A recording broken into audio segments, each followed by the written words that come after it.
We've got 10 minutes left, so I just ask one more question, and then if there's anything else we want to touch on, Yeah. I'll put that over to you. But my that kind of leads me into my last question on the list is what if you get stumped on a question in an interview? What have you got any tips to handle that? Not to panic. Yeah.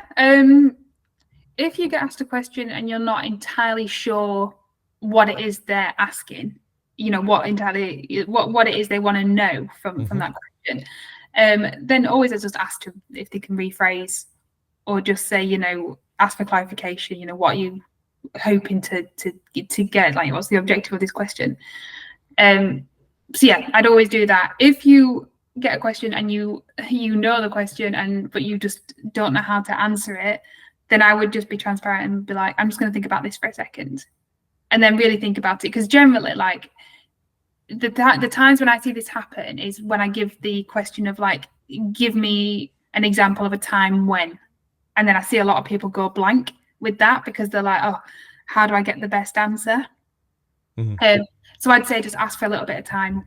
If you get asked a question and you don't know how to answer it, I would just be honest. Don't fudge it because it will come across. Just say like, I'm not entirely sure how to answer that.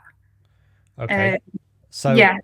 um, those kind of behavioural questions. Firstly, in this course, I talk about making sure you've got your work examples Mhm. and you've thought about that beforehand so that you have options to talk about. You're not having to like remember your entire work history on the Right. spot. You've at least prepped it beforehand.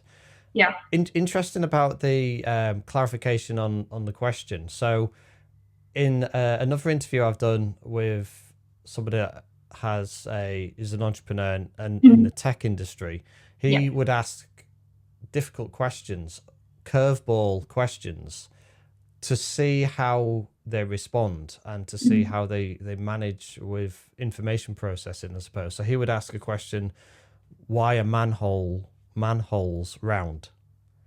It's Okay. completely off topic for tech, Okay. Yeah, I get but that. what Yeah. he wants to see is how you handle a question where you don't necessarily know the answer. So what he was looking for was some genuine sort of response to it, and to say, well, I suppose I could Google it. I don't know the answer to that. What I would do is I would write it down. I'll come back to you later, and I'll go off and Google it. That's all looking for is just. Yeah.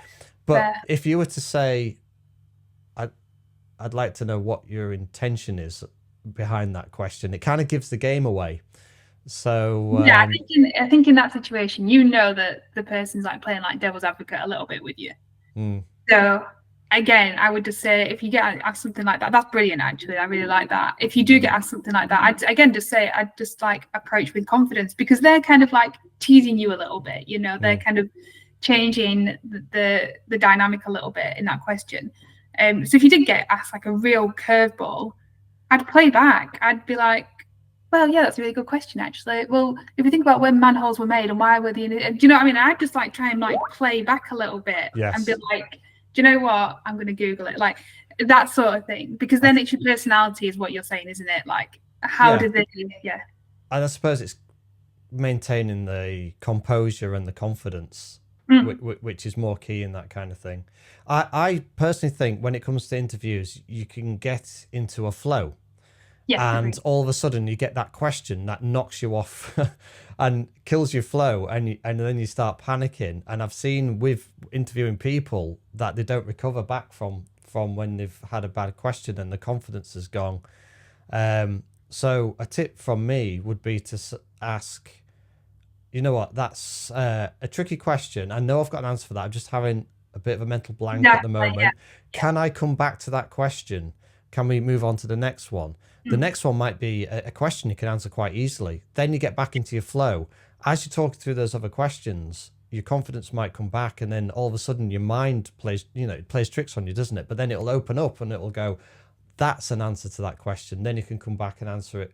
Yeah. Is that a technique that recruiters would be okay with, or are they going to want to be quite dogmatic and be like, no, I've got these questions in this order and that Mm. is the order we're going to answer them in?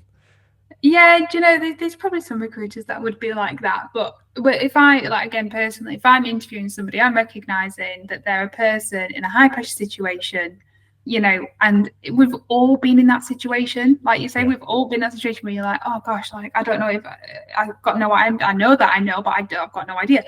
And I think that any person with any sort of empathy will accept that. And you'll probably give a stronger answer because then, like you say, as you get back into that flow and you know, you're talking about whatever it is, it will like naturally like jog your memory. Yeah. So yeah, so I you know, I think that's a really good way of tackling really just being like, I'm stumped, my mind's blank. Yeah. Yeah. I know I've got an answer to this. I'd love to come back to it. Right. Let's just keep the flow going.